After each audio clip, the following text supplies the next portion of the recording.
Let's talk about one of the shows that has such a huge impact when you were growing up as well. Let's talk about Saturday Night Live. You've often said in previous interviews that every Monday, people were always talking about the show and they were trying to reenact these sketches, try to do the impressions again. For a lot of people in my generation, SNL is just another show now, right? Yeah, yeah. So for those of us who weren't there, can you talk about the aura of that show? How important was Saturday Night Live? And when you look back now, is it fair to say that it was one of the turning points in the history of comedy? Oh yeah, definitely. You know what I mean? Because it was targeted towards sort of younger people. It was like hip, so like the history of TV, when it came to shows, like so many of the shows that they'd have on would be kind of like for the whole family, you know what I mean? So, so it'd be like,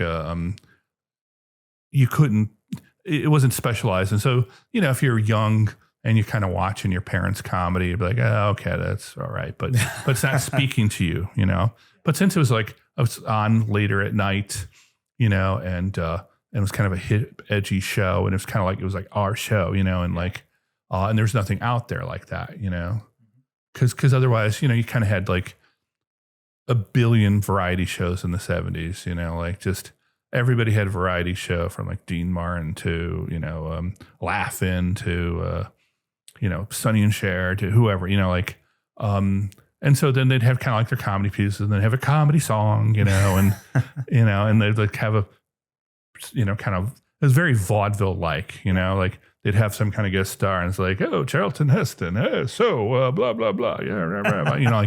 Yeah, so it was a little like,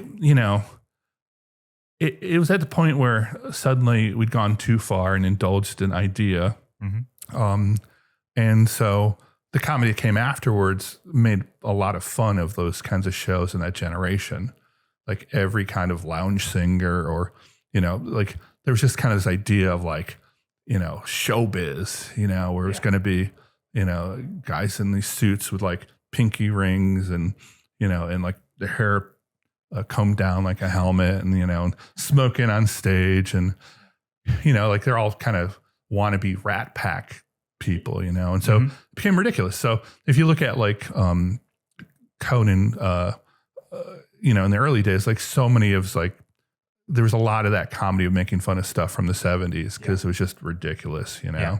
So something like SNL was great because it talked about things that were, not talked about, so, they talked about smoking pot or, talked about sex or they talked about, or they made fun of politicians, not in the kind of way where it's just like, oh, well, I'm just going to give Nixon a little ribbing, as opposed to like, no, this is a murderous psycho, who's destroying the world, like, so that was kind of like, but as kids, like, we didn't think that deeply of it. It was just something that was just like, you could get and you identified with.